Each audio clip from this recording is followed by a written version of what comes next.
Item ಯಾವುದೇ ಇರಲಿ try ಮಾಡಿ ಆಚಿ ಚಿಕನ್ ಮಸಾಲಾ. ಆಚಿ ಚಿಕನ್ ಮಸಾಲಾ. ಅಡ್ಡ ಮತದಾನ ವಿಚಾರಕ್ಕೆ ಸಂಬಂಧಪಟ್ಟಂಗೆ ಆಣೆ ಪ್ರಮಾಣ ಭಾಳ ಚರ್ಚೆ ಆಗ್ತಾ ಇರೋದು.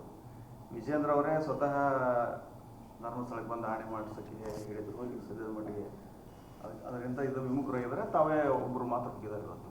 ಈಗ ಮೊನ್ನೆ ನಡೆದಿರುವಂಥ ವಿಧಾನ ಪರಿಷತ್ತಿನ ಚುನಾವಣೆಯಲ್ಲಿ ಅಡ್ಡ ಮತದಾನ ಆಗಿರುವಂಥದ್ದು ಸತ್ಯ. ಏಕೆಂದರೆ ಈಗಾಗಲೇ ನಮಗಿರುವಂಥ ಸಂಖ್ಯೆ ಕಾಂಗ್ರೆಸ್ಸಲ್ಲಿರುವಂಥ ಸಂಖ್ಯೆ ನೋಡಿದಾಗ ನಮಗೆ 11 ಸೀಟಲ್ಲಿ ಮೈನಸ್ ಆಗಿ ಅವ್ರ ಕಡೆ 11 ಸೀಟ್ ಪ್ಲಸ್ ಆಗಿರುವಂಥದ್ದು ನೋಡಿದರೆ ಇದು ನೇರವಾಗಿ ಅಡ್ಡ ಮತದಾನ ಆಗಿದೆ ಅನ್ನುವಂಥದ್ದು ಭಾಳ ಸ್ಪಷ್ಟವಾಗಿ ಆಗ್ತಾಯಿದೆ.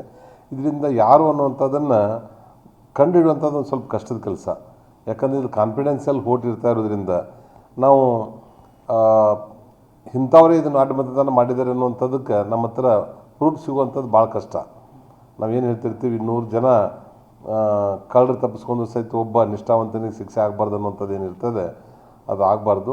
ಆದರೂ ಸಹಿತ ಅವರು 4 ಗೋಡೆ ಮಧ್ಯದಲ್ಲಿ ಏನಾದರೂ ಅವ್ರಿಗೆ ಪ್ರೂಫ್ಗಳು ಸಿಕ್ಕಾಗ ಅವ್ರು ತಿಳುವಳಿಕೆ ಹೇಳಿ ಮುಂಬರುವಂಥ ದಿವಸದಲ್ಲಿ ಈ ರೀತಿ ಆಗಲಾರ್ದಂತೆ ನೋಡ್ಕೊಳ್ಳುವಂಥದ್ದು ಪಕ್ಷದ ರಾಜ್ಯಾಧ್ಯಕ್ಷರು ಮತ್ತು ನಮ್ಮ ಹೈಕಮಾಂಡು ಸೂಚನೆಯನ್ನು ಕೊಡ್ತಾ ಇದ್ದಾರೆ. ಅವರು ಈಗಾಗಲೇ ಮುಂದೆ ಬರುವಂಥ ದಿವಸದಲ್ಲಿ ಇದೇ ಥರ ರಿಪೀಟ್ ಏನಾದರೂ ಮಾಡಿದ್ದೆ ಆದಲ್ಲಿ ಅವ್ರ ಮೇಲೆ ಪಕ್ಷ ಮತ್ತು ಹೈಕಮಾಂಡು ನಿಶ್ಚಿತವಾಗಿ ಸಹಿತ ಕಠಿಣ ಕ್ರಮವನ್ನು ಅವ್ರ ಮೇಲೆ ಕೈಗೊಳ್ತಾರೆ. ಈಗಾಗಲೇ ವಿಚಾರದಲ್ಲಿ ಆಣೆ ಅಂತಂದು ನಾವೇ ಅಡ್ಡ ಮತದಾನ ಮಾಡಿಸಿದ್ವಿ ಅನ್ನೋ ಅಪಪ್ರಚಾರ ಮಾಡ್ತಾ ಇದ್ದಾರೆ ನಮ್ಮ ವಿರುದ್ಧ. ಅದನ್ನು ನಾನು ಇಲ್ಲಿ ಸ್ಪಷ್ಟೀಕರಣ ಕೊಡ್ತೀನಿ ಅಂತ ಹೇಳ್ತಾರೆ. ನೋಡಿ, ವ್ಯವಹಾರ ಇರುವಂಥದ್ದು, ಸಂಬಂಧ ಇರುವಂಥದ್ದು, ಬೇರೆ ಬೇರೆ ಪಕ್ಷದವ್ರ ಜೋಡಿ ಇರುವಂಥದ್ದು ನಾವು ಸಾಕಷ್ಟು ಉದಾಹರಣೆ ಕೊಡ್ಬೋದು. BJP ಕಾಂಗ್ರೆಸ್ ಜೊತೆ ಸಂಬಂಧ, ಕಾಂಗ್ರೆಸ್ದವ್ರು JDS ಜೊತೆ ಸಂಬಂಧ, ಹಿಂಗೆ ಇರ್ತಾ ಇರುವಂಥದ್ದು ಇದು ಹೊಸದೇನಲ್ಲ. ಅವರವರು ಮಾಡಬಾರ್ದತ್ತೂ ಎಲ್ಲಿ ಕಾನೂನದಲ್ಲಿಲ್ಲ, ಅವ್ರು ಮಾಡಿರ್ತಾರೆ. ವ್ಯವಹಾರದಲ್ಲಿನೂ ಮಾಡಿದ್ರೆ ತಪ್ಪೇನಿದೆ, ಅವ್ರು ಮಾಡಿರ್ಬೋದು. ಆದರೆ ರಾಜಕಾರಣದಲ್ಲಿ ಬಿಸ್ನೆಸ್ಸನ್ನೇ ತರಬಾರ್ದು. ಅದು ಹೊರಗಡೆನೇ ಇರಬೇಕು. ಅದು ಯಾವ್ದು ಅವ್ರ ವೈಯಕ್ತಿಕ ಜೀವನ, ವೈಯಕ್ತಿಕ ವ್ಯವಹಾರ, ವೈಯಕ್ತಿಕ ಸಂಬಂಧಗಳು ಪಕ್ಷದ ಚೌಕಟ್ಟಿನ ಒಳಗೆ ಬರಲಾರ್ದೇ ಹೊರಗಡೆ ಅವ್ರು ಏನು ಮಾಡ್ಕೊಂಡ್ರು ಓಕೆ. ಆದರೆ ಯಾವುದೇ ರೀತಿಯಿಂದ ಅದರಿಂದ ರಾಜಕಾರಣಕ್ಕೆ ತೊಂದರೆ ಆಗಬಾರ್ದು. ಇಲ್ಲ, ಅಲ್ಲಿ ಹೋದಾಗ ಯಾರೂ ಇರಲಿಲ್ಲ, ಮೀಡಿಯಾನೂ ಇಲ್ಲ ಮತ್ತು ಪಬ್ಲಿಕ್ನೂ ಯಾರೂ ಇಲ್ಲ.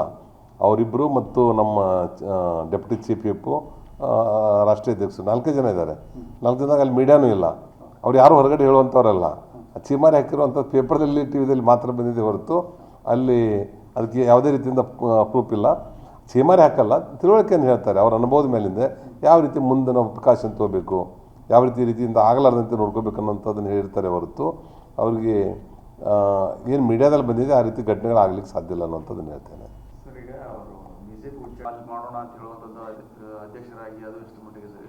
ಇಲ್ಲ, ರಾಜ್ಯಾಧ್ಯಕ್ಷರು ಒಂದು ಎಮೋಷನ್ದಲ್ಲಿ ಆ ಮಾತನ್ನು ಹೇಳಿದ್ದಾರೆ. ಆ್ಯಕ್ಚುಲಿ ಆ ರೀತಿ ಹೇಳಬಾರ್ದಾಗಿತ್ತು. ಆಮೇಲೆ ಅವರು ಸಹಿತ ನನಗೆ ಬೇಜಾರಾಗಿ ಆ ಮಾತನ್ನು ಹೇಳಿದ್ದೇನೆ, ನನ್ನ ಮಾತನ್ನು ವಾಪಸ್ ತಗೋತೀನಿ ಅನ್ನೋಂಥ ಮಾತನ್ನು ಸಹಿತ ಅವ್ರು ಮೀಡಿಯಾ ಮುಂದೆ ಮತ್ತು ಪತ್ರಿಕೆ ಮುಂದೆ ಹೇಳಿರೋದ್ರಿಂದ ಅದ್ರ ಬಗ್ಗೆ ಹೆಚ್ಚಿನ ಚರ್ಚೆಯನ್ನು ಅವಶ್ಯಕತೆಯಲ್ಲಿ ಅನ್ನಿಸ್ತಾ ಇದೆ. ಒಟ್ಟಾರೆ ಇದು ಅಡ್ಡ ಮತದಾನ ಆಗುವಂಥದ್ದು ಕೇವಲ ನಮ್ಮ ರಾಜ್ಯದಲ್ಲಿ ಅಷ್ಟೇ ಅಲ್ಲ, ಹಿಂದಿನ ಇತಿಹಾಸವನ್ನು ತೆಗೆದು ನೋಡಿದಾಗೂ ಸಹಿತ ಕರ್ನಾಟಕದಲ್ಲಿರ್ಬೋದು, ನಮ್ಮ ರಾಜ್ಯದ ಬೇರೆ ಬೇರೆ ರಾಜ್ಯಗಳಲ್ಲಿ ಮತ್ತು ಕೇಂದ್ರದಲ್ಲಿ ಸಹಿತ ಅಡ್ಡ ಮತದಾನ ಆಗಿರುವಂಥದ್ದು ಗೊತ್ತಾಗಿದೆ. ಅದ್ರ ಸಲುವಾಗಿ ಅದನ್ನು ಸತ್ಯಾಸತ್ಯತೆ ತಿಳಿದ ಮೇಲೆ ನಮ್ಮ ಹೈಕಮಾಂಡ್ ನಿಶ್ಚಿತವಾಗಿ ಅವ್ರ ಮೇಲೆ ಕ್ರಮ ಕೈಗೊಳ್ತಾರೆ.